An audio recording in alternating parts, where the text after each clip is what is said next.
नमस्कार, आप लोग देख रहे हैं हिमालयन मेल और मैं हूं साहिल। जम्मू कश्मीर की मैं बात करूं तो लगातार मैं अपने चैनल के माध्यम से आप तमाम लोगों तक ये रोज़ाना अपडेट पहुंचा रहा हूं कि किस तरीके से जम्मू कश्मीर में एक ऐसा मसला जो एक डीसी डोडा उसके साथ साथ एमएलए महराज मलिक के बीच विवाद हुआ, जिस विवाद को लेकर उसके बाद ये विवाद कहां तक पहुँचा है, ये पीएसए तक बात पहुँच गई।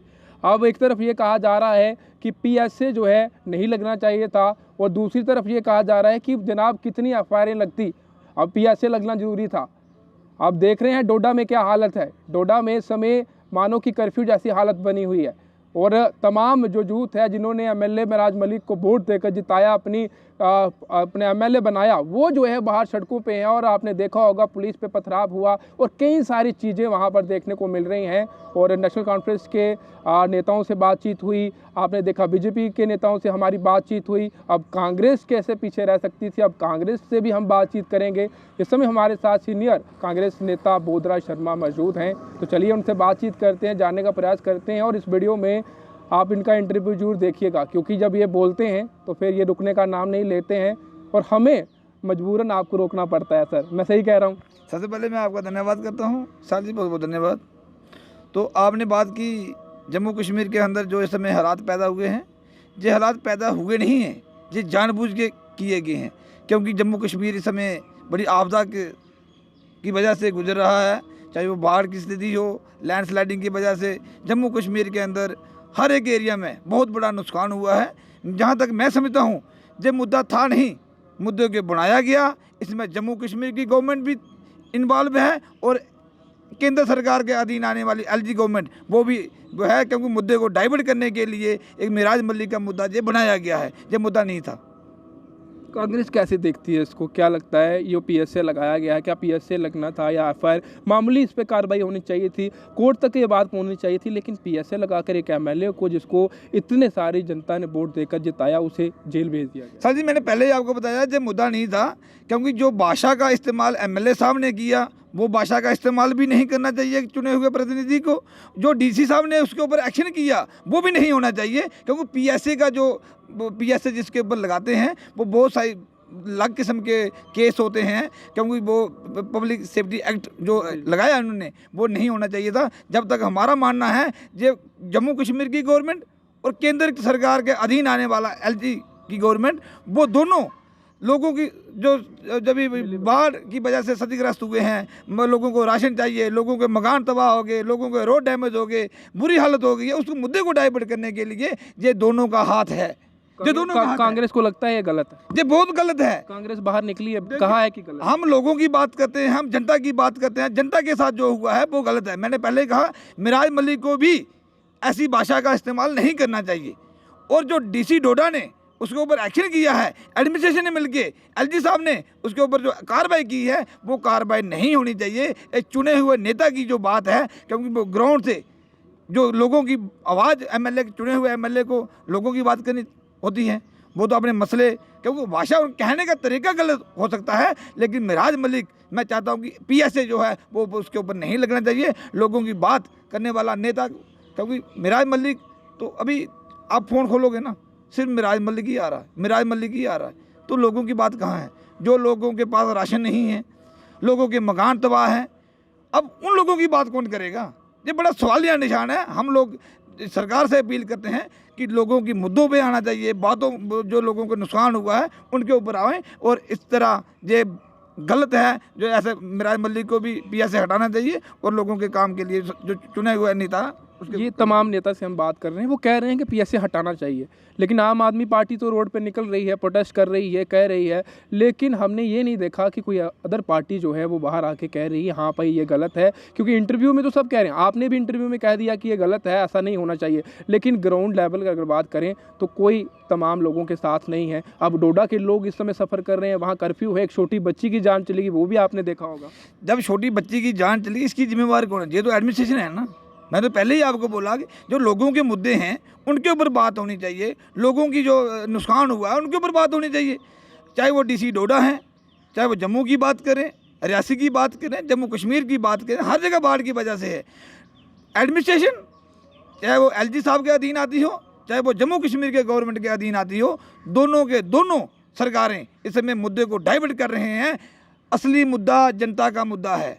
असली मुद्दा लोगों को जो नुकसान हुआ है, तबाही हुई है, खाने के लिए राशन नहीं है, मकान तबाह हो गए हैं, मकानों के अंदर कीचड़ भरा हुआ है, सफाई नहीं हो रही है, रोड टूटे हुए हैं। असली मुद्दा तो वो है ना। हम कहते हैं जो मिराज मलिक के साथ हुआ वो बहुत बड़ा गलत हुआ है, जी मैं कह रहा हूँ। लेकिन जो मिराज मलिक ने भाषा का इस्तेमाल किया वो भी नहीं करनी चाहिए थी, भाषा भी उनकी गलत थी। ऐसी भाषा नहीं बोलनी चाहिए मिराज मलिक को, क्योंकि वो भी चुने हुए हैं। और हर नेता को अगर मिराज मलिक के खिलाफ ही ऐसे लगाया तो फिर बिक्रम रंधावा के खिलाफ क्यों नहीं लगाया? क्यों नहीं लगाया? क्या उनने अभद्र भाषा का इस्तेमाल नहीं किया? किसी नेता को गालियाँ दी, वो गालियाँ दी थी ना, क्या वो दूध का दूल्हा है क्या? अगर मिराज मलिक के खिलाफ पीएसए लगाया तो बिक्रम रंधावा के खिलाफ क्यों नहीं? एक आंख से देखना चाहिए सरकार को, एलजी साहब को, क्योंकि दोहरे मापदंड नहीं होने चाहिए बीजेपी वालों के साथ। ये असेंबली में जो हुआ था वहाँ से लेके प्लानिंग तो नहीं चल रही थी कि आगे जाके पीएसए लगाया जाए? देखिए, जो ग्राउंड की बात करेगा, जो लोगों की असली बात करेगा, उसको तो ये हर चीज़ें फेस करनी पड़ेंगी, क्योंकि उनको दबाया जाता है। हम लोग ग्राउंड के साथ जुड़े हुए हैं, हमें पता है हर एक अधिकारी, देखो मोर देन 60-70% जो बड़े बड़े अधिकारी लेवल हैं वो भी इसी भाषा का इस्तेमाल करते हैं। चाहे वो कैमरे के सामने नहीं आते हैं, लेकिन पर्दे के पीछे से वो लोगों की सुनते नहीं हैं। जो चुना हुआ नेता होगा या लोगों की बात करने वाला होगा, उसको गुस्सा तो आएगा, उसको, वो बात करे। जब नहीं मानेगा तो वो क्या करेगा? लेकिन इस समय मिराज मलिक जी को भी ऐसे शब्दावली से बचना चाहिए, और जो कार्रवाई उनके ऊपर हुई है ये सरासर गलत है। अब मैं एक सवाल आपसे करने जा रहा हूँ। आपने वो वीडियो देखा होगा, इससे पहले तो अलायंस था, इससे पहले तो कांग्रेस ही एनसी थी और उसके साथ आम आदमी पार्टी, जाने की मिराज मलिक भी आपके साथ था। एक वीडियो जो है बनाया जाता है जिसमें मिराज मलिक ये कहते हैं कि मैं अलायंस से अलग रह रहा हूँ, अब मैं अपने आप को अलग कह रहा हूँ। अब वो अलग थे, अब उन पर ये कार्रवाई हुई, तो हमने नहीं देखा कि कोई भी नेशनल कॉन्फ्रेंस या कांग्रेस का कोई भी नेता बाहर आया हो, उनके साथ उनके फेवर में कोई बात की हो। इंटरव्यू में तो सर कह रहे हैं, मैं ये कह रहा हूँ, लेकिन बाहर कोई नहीं आ रहा, बात कोई नहीं कर। अगर उनके साथ होता तो शायद ये पार्टियां दोनों भी उनके साथ आके रोड पे प्रोटेस्ट करती। देखिए साहब जी, एक कानूनी प्रक्रिया है। जब पीएसए लगाया है सरकार ने, गलत लगाया है, जैसे भी लगाया, लेकिन उन्होंने गलत किया, लगाया है, उसके लिए कोड है, कोड की प्रक्रिया है, लीगल टीम है, वो टीम अपना काम कर रही है। लेकिन ऐसी बात नहीं है कि उनके साथ पार्टी नहीं, हम लोग सब उनके साथ हैं। जो गलत, जिसके साथ कोई गलत करेगा, क्योंकि एडमिनिस्ट्रेशन तानाशाह, अगर मिराज मलिक के खिलाफ पीएसए लगाया, अगर इन्होंने कानून में अमेंडमेंट करनी चाहिए थी पहले। अगर मिराज अमेंडमेंट की है कानून किसी के अभद्र भाषा के खिलाफ करने के बाद इन्होंने, तो मैं ये भी सुन रहा था कि किसी मिलिटेंट के बारे में उन्होंने बात की है, तो जब भाजपा का जो स्पोक्स पर्सन था अब जिस रोडिया, उन्होंने भी मिलिटेंट की बात की थी, उनके ऊपर क्यों नहीं लगाया फिर? तो ये सरासर गलत है, क्योंकि जो बात लोगों की बात कोई भी करता है उसको दबाया जाता है, ऐसा नहीं होना चाहिए। लेकिन हम सब लोग सच्चाई के साथ हैं, सबसे पहले प्रायोरिटी लोग होने चाहिए। नेता के लिए जेल आना जाना कोई बड़ी बात नहीं है, जैसा मैं समझता हूँ। भाजपा कुछ करे तो बिल्कुल सही है, अगर अदर कोई पार्टी अगर कुछ कर दे तो भाजपा उसके खिलाफ, और उसके बाद एक्शन भी इतनी जल्दी होता है। देखिए, इस सवाल का जवाब आपने खुद ही दे दिया। जो भाजपा की तानाशाही और लोगों को मुद्दे को डाइवर्ट करने के लिए ये भाजपा का षड्यंत्र था, ये काफ़ी समय का पहले ही रच रहे हैं, क्योंकि भाजपा ग्राउंड से फेल है। और उसके साथ साथ जो जम्मू कश्मीर के अंदर गवर्नमेंट है, अब उन्होंने भी पल्ला झाड़ लिया है, तो वो भी कुछ नहीं कर पा रही है। तो दोनों की मिली भगती होने से आज ये मिराज मलिक को बलि का बकरा बनाया गया है, जैसे मुझे लगता है कोई ऐसा नहीं होना चाहिए। मिराज मलिक, अगर मिराज मलिक को बाहर नहीं निकाला जाता, पीएसए नहीं हटता, तो जो डोडा में इस समय हालत है क्या पूरे जम्मू कश्मीर में हो जाए? क्योंकि उनके समर्थक तो हर जगह हैं। देखिए, चुने हुए प्रतिनिधि को जेल में बंद करना, जो जनता की आवाज़ को उठाए उसको बंद करना, लोगों की बात करने वाले उसको एमएलए को बंद करना, तो मुझे लगता है कि फिर जम्मू कश्मीर के अंदर सेफ कौन है? जो अगर अस्पताल की मांग करना के बाद पीएसए लग जाए तो वो बहुत बड़ी सौभाग्यशाली बात है कि पीएसए लग जाए लोगों की बात करने वाला। लेकिन मुझे लगता है कहीं तो कहीं ये सोची समझी साजिश थी एडमिनिस्ट्रेशन की, वो जोर ज़बरदस्ती करने के बाद ये ऐसे हालात पैदा किए हैं। ये हालात पैदा खुद एडमिनिस्ट्रेशन ने किए हैं। ये इसकी जिम्मेवार सीधी एलजी गवर्नमेंट है, जो केंद्र के अधीन आती है। केंद्र सरकार का भी इसमें हाथ हो सकता है, क्योंकि एलजी उन्हीं के अधीन आते हैं। ये सारी षड्यंत्र रचा गया है। जम्मू कश्मीर का जो नौजवानों, अभी बात रोज़गार की होनी चाहिए, बात बेरोज़गारी जगह जगह बढ़ रही है, नशे के खिलाफ बात होनी चाहिए। जो बड़े बड़े क्राइम कर रहे हैं, नशे वाले हैं, लैंड माफिया है, माइनिंग माफिया है, ड्रग माफिया है, उनके खिलाफ भी ऐसे क्यों नहीं? असेंबली का वो वीडियो जिसमें मिराज मलिक ने कहा था कि अगर मैं नशा करके सच्चाई कहता हूँ तो नशा आम होना चाहिए, सबको मिलना चाहिए। अब उसी बात पर आज जो है पार्टी के कार्यकर्ता भाजपा के वो कह रहे हैं कि बिल्कुल ये नशा बेचने की बात की जाए। देखिए, नशा, अगर नशे की बात करें तो जम्मू कश्मीर का हर एक नौजवान नशे के विरुद्ध है।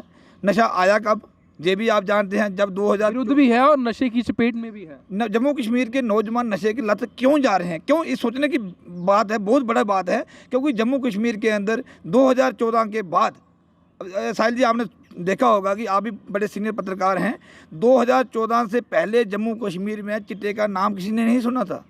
जब ये भागडोर भारतीय जनता पार्टी ने जम्मू कश्मीर में संभाली, डायरेक्टली इनडायरेक्टली केंद्र की सरकार ने, जहाँ वो सरकार थी, उसके बाद ही नशा जम्मू कश्मीर के अंदर चिट्टे का नाम सुनने आया। पहले क्या होता था, मंदिर से दूरी पे बाइंड छापें होती थी, अब मंदिर के गेट के साथ बाइंड छापें हैं, स्कूल के गेट के साथ बाइंड छापें हैं, चिट्टा जगह जगह है। इसका कारण क्या है, ये सोचने की बात है। क्योंकि भारतीय जनता पार्टी की दोहरा चेहरा है, ये करती कुछ और है, कहती कुछ और है। ये दोहरा मापदंड आज उसी के शिकार मिराज मलिक जी हुए हैं। लेकिन हमें इसे इतना बड़ा मुद्दा नहीं बनाना चाहिए। नेता के लिए जेल कोई बड़ी बात नहीं है, नेता जेल में आते रहेंगे, जाते रहेंगे। असली मुद्दे की बात करनी चाहिए। इसे में जम्मू कश्मीर के नौजवान बेरोजगारी की बात करनी चाहिए, डेली वेजरों की बात करनी चाहिए। ये दोनों सरकारें फेल हुई हैं, जम्मू कश्मीर की सरकार भी और केंद्र की सरकार भी, जिसमें एलजी सरकार के अधीन आते हैं, दोनों सरकारें फेल हुई हैं। असल बात लोगों की होनी चाहिए। वो मुद्दे को भटकाने के लिए मिराज मलिक को पीएसए के तहत बुक किया है और मुद्दे को डाइवर्ट किया है। आखिरी सवाल मेरा आपसे ये रहेगा, मिराज मलिक तो अंदर है, लेकिन कितने दिन वो कर्फ्यू के ज़रिए जो है वहाँ की भीड़ को रोका जाएगा? और उसके साथ साथ मैं ये कहना चाहूँगा कि एक बच्ची की जान वहाँ पर गई है और बड़ा दुख के साथ उसका पिता ये बता रहा था कि मेरी बच्ची की जान कैसे गई है। अब ये ना हो कि कर्फ्यू के ज़रिए कई सारे लोगों की जान वहाँ पर ऐसे चले जाए। आगे ही आपने देखा होगा बाढ़ की वजह से कितना प्रभावित लोग हुए हैं, कितनी नुकसान हुआ है। और अगर वहाँ कोई नुकसान वाला ऐसा व्यक्ति रह जाता है, भूख प्यास से मर जाता है, कर्फ्यू से मर जाता है, तो फिर इसकी जिम्मेवार कौन होगी? देखिए, जो जहाँ पे जो हालात बने हैं डोडा के अंदर, जो एक बच्ची की जान गई है, हमने भी सुना है। इसकी जिम्मेवारी सीधी सी एडमिनिस्ट्रेशन के ऊपर है, इसके जिम्मेवार डीसी साहब हैं। क्योंकि अगर वो बच्ची की डेथ हुई है, बच्ची बीमार थी, अस्पताल नहीं जा सकी थी, सीधे सीधे दोषी डीसी साहब है। डीसी साहब के खिलाफ भी कार्रवाई होनी चाहिए, क्योंकि ऐसे हालात पैदा नहीं करने चाहिए। अगर डीसी साहब चाहते तो ऐसे कंट्रोवर्सी से बच सकते थे। उन्होंने जानबूझकर अपने बड़े आला अधिकारियों को खुश करने के लिए, केंद्र सरकार को खुश करने के लिए, एलजी साहब को खुश करने के लिए ऐसे हालात पैदा किए जम्मू कश्मीर के अंदर, जिसकी जो रिजल्ट है वो आम लोग भुगत रहे हैं। गरीब बच्ची ने अपनी जान गंवानी पड़ी, वो गरीब बच्ची के माँ बाप रो रहे हैं, आज उनकी जान चली गई है। मैं तो आपकी चैनल के माध्यम से जम्मू कश्मीर के लेफ्टिनेंट गवर्नर साहब को ये कहना चाहता हूँ, इंक्वायरी होनी चाहिए, दोषी को के खिलाफ कार्रवाई होनी चाहिए। मुझे तो लगता है सबसे बड़े दोषी इस समय एडमिनिस्ट्रेशन है, जो एडमिनिस्ट्रेशन जिनकी वजह से ये हालात पैदा हुए। शुक्रिया सर बात करने के लिए। धन्यवाद। तो ये बोधराज शर्मा जी हमारे साथ थे, कांग्रेस के दिग्गज नेता हैं। और मैंने आपको शुरुआती तौर पर ये बताया कि जब ये बोलते हैं तो ये रुकते नहीं हैं और हमें ही इन्हें रोकना पड़ता है। और आप देख रहे हैं इस समय जम्मू कश्मीर में जो मसला बना हुआ है मिराज मलिक और वर्सेस डीसी डोडा, जो ये मसला है, इस मसले ने एक बड़ा भयंकर रूप ले लिया है। कर्फ्यू डोडा में है, नेट वहाँ नहीं चल रहा है और तमाम लोग परेशान हैं। अगर वहाँ से किसी को जम्मू आना आता है, आपने देखा एक मासूम सी नन्ही सी बच्ची की जान चलेगी। बड़ा दुख के साथ आपको ये खबर हमने पहुँचाई थी। लेकिन ऐसे मामले अगर ऐसे आते जाएंगे तो फिर जो है कहीं ना कहीं इसमें एडमिनिस्ट्रेशन का भी जो है उसके बारे में भी तमाम लोग जो है एग्रेशन दिखाएंगे, बोलेंगे कि हाँ भाई अब पीएसए तो लग गया, मिराज मलिक तो अंदर है, लेकिन अब बाहर जो हो रहा है उसका जिम्मेवार कौन है? फिलहाल जितनी भी जनता इस वीडियो को देख रही है जरूर कमेंट कर आप बताएं कौन सही है कौन गलत है और आगे क्या इसका हल है। फिलहाल आप बता सकते हैं। फिलहाल आप देखते रहें हिमालयन मेल। मेरे कैमरा पर्सन सुखवीर और मुझे साहिल को दीजिए इजाज़त। नमस्कार।